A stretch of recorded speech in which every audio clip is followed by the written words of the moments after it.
بسم اللہ الرحمن الرحیم۔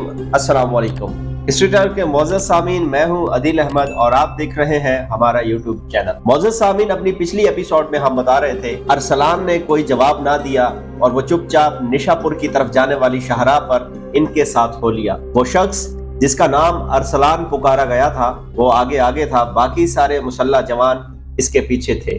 اس موقع پر ایک جوان نے اپنے گھوڑے کو اپنے ساتھی کے قریب لے جاتے ہوئے اسے مخاطب کیا، میرے عزیز برا مت منانا، ذرا بتا تو صحیح یہ شخص کون ہے اور تعقب کرنے والے اس کے پیچھے کیوں لگے ہوئے تھے، اور ہمارے سلطان ملک شاہ سلجوقی نے اسے کیوں اتنی اہمیت دی ہے کہ ہمیں یہاں بیچ کر اس کے تحفظ اور اس کی حفاظت کا سامان کیا ہے۔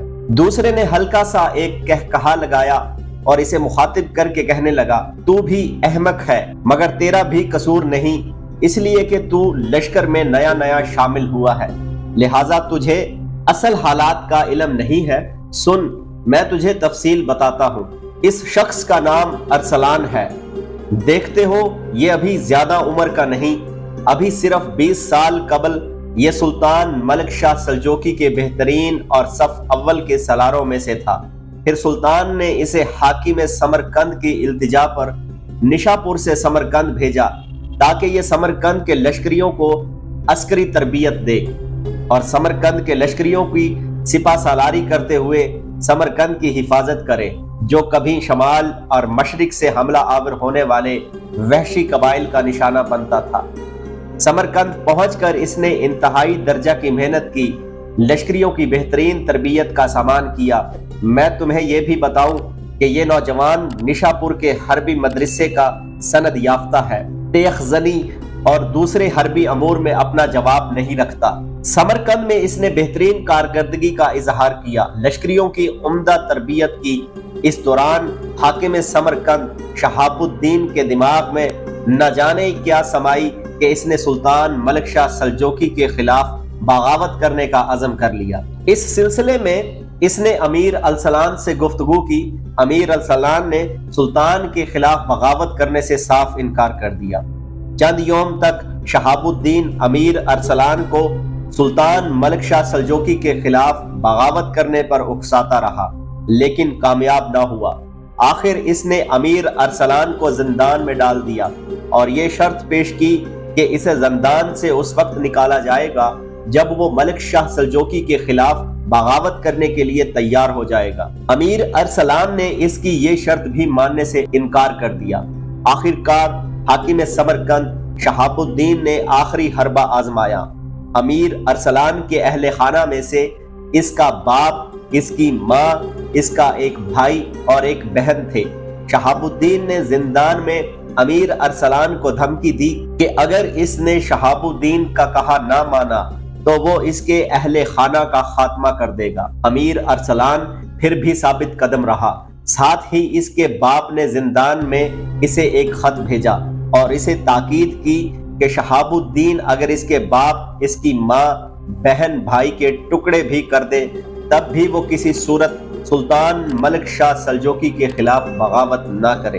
امیر ارسلان نے ایسا ہی کیا۔ اس کے جواب میں حاکم سمرقند شہاب الدین نے ان کے باپ، ان کی ماں، بہن اور بھائی کو قتل کر دیا۔ لشکر میں کچھ ایسے عناصر بھی شامل تھے جو ارسلان کے ہمنوا اور زندان میں اپنے فرائض انجام دیتے تھے۔ انہوں نے کسی بھی طرح زندان سے ارسلان کو بھگا دیا۔ اس کے بعد جو واقعات پیش آئے وہ تم اپنی آنکھوں سے دیکھ رہے ہو۔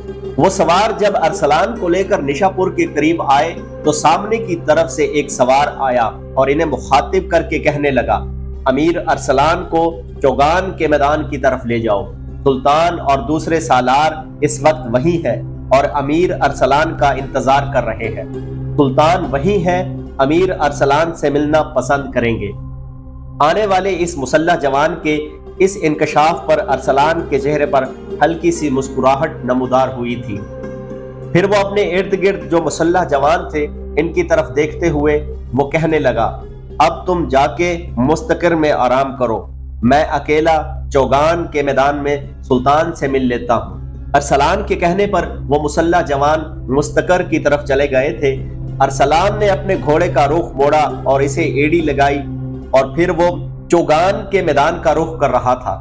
میدان کے کنارے آ کر ارسلان اپنے گھوڑے سے اتر گیا، اس کے لیے اب سامنے سلطان اپنے سالاروں کے ساتھ کھڑا تھا۔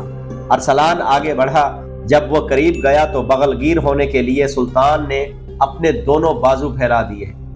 بھاگ کر ارسلان سلطان سے بغل گیر ہو گیا۔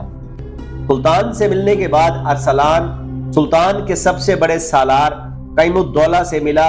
یہ وہی قیم الدولہ تھا جس کے عظیم بیٹے عماد الدین زنگی نے صلیبیوں کا رخ موڑا، اور یہ وہی قیم الدولہ تھا جس کے پوتے نور الدین نے صلیبیوں پر ناقابل تلافی ضرب لگائی تھی۔ قیم الدولہ سے ملنے کے بعد ارسلان سلطان کے سالار برسک، بدران اور پھر دوسرے سالاروں کے ساتھ بغل گیر ہو رہا تھا۔ جب سب کے ساتھ ارسلان بغل گیر ہو چکا، تب چوگان کے میدان میں، جو چوگان کا مقابلہ دیکھنے کے لیے لوگوں کے بیٹھنے کے لیے نشستیں بنی ہوئی تھی، وہاں سلطان بیٹھ گیا۔ سارے سالار بھی سلطان کے ارد گرد بیٹھ گئے۔ پھر انتہائی دکھ اور درد بھرے انداز میں ارسلان کو مخاطب کرتے ہوئے سلطان کہہ رہا تھا، ارسلان میرے بیٹے، مجھے بے حد دکھ اور صدمہ ہے کہ حاکم سمرقند شہاب الدین نے انتہائی غیر ذمہ داری کا مظاہرہ کیا۔ وہ میرے خلاف بغاوت کھڑی کرنا چاہتا تھا، تمہیں اپنے ساتھ ملانا چاہتا تھا، لیکن تمہارے انکار پر اس نے تمہاری ماں، تمہارے باپ، تمہارے بھائی اور تمہاری بہن تک کا خاتمہ کر دیا۔ یہ ایک ایسا جرم ہے جس کی سزا شہاب الدین کو کڑی ملے گی۔ اب شہاب الدین کھلم کھلا ہمارے خلاف بغاوت کر چکا ہے، اور عنقریب ہم اس کی بغاوت کو کچلنے کے لیے نکلیں گے۔